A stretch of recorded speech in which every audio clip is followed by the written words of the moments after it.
If after searching the Nearpod lesson database, you can't find a lesson appropriate for your needs, you're more than welcome to create one. It's really a simple process. Go to the right, Create drop-down menu.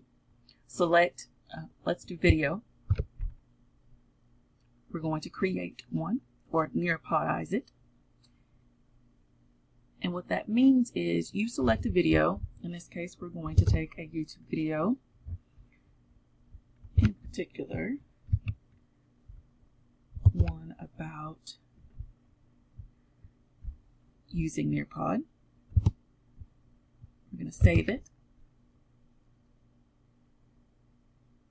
And now we have the option of playing it, and at random intervals or selected intervals, we can add activities.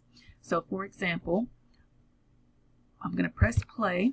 Once you've selected a lesson, it's now time and I'm going to customize jump to one area. all of the interactive opportunities as well as the lesson itself.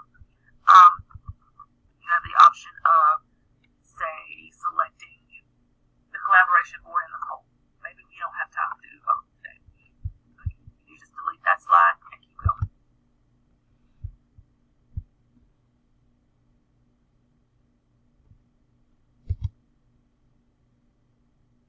Now, I am choosing to add another element to that video, which is telling us all of the features that we can do under our edit feature for our lessons.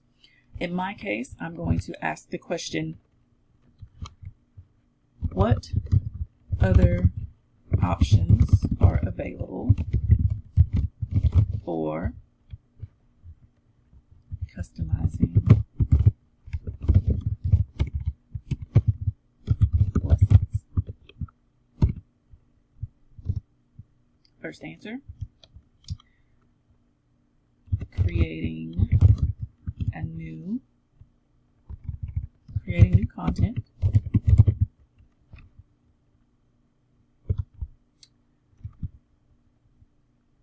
adding a new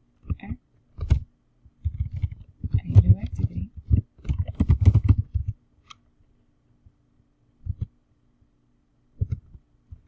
all of the above.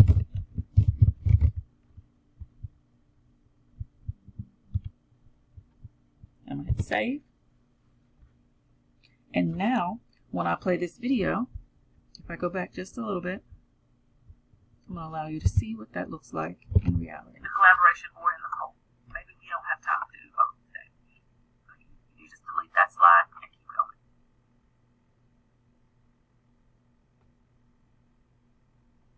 As it's supposed to.